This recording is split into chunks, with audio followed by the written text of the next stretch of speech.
എന്തുകൊണ്ടാണ് ചെമ്പ് പാത്രങ്ങൾ പച്ച നിറമാകുന്നത്? നിങ്ങളുടെ തിളങ്ങുന്ന പുതിയ ചെമ്പുകുപ്പി കുറച്ച് ദിവസം കഴിയുമ്പോൾ ഒരു പഴയ കപ്പലവശിഷ്ടം പോലെ പച്ച നിറമാകുന്നത് ശ്രദ്ധിച്ചിട്ടുണ്ടോ? പലരും വിചാരിക്കുന്നത് ഇത് അഴുക്കാണെന്നോ അല്ലെങ്കിൽ കുപ്പി വ്യാജമാണെന്നോ ആണ്. എന്നാൽ സത്യം അതല്ല. നിങ്ങളുടെ കുപ്പി അതിൻ്റെ സ്വാഭാവികമായ ഗുണം കാണിക്കുന്നു എന്നത് മാത്രമാണത്.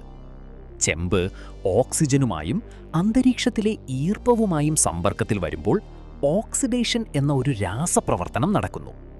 കാലക്രമേണ ചെമ്പ് കാർബൺ ഡയോക്സൈഡുമായും വെള്ളവുമായും പ്രതിപ്രവർത്തിച്ച് പാറ്റിന എന്നറിയപ്പെടുന്ന ഒരു പാളിയുണ്ടാക്കുന്നു.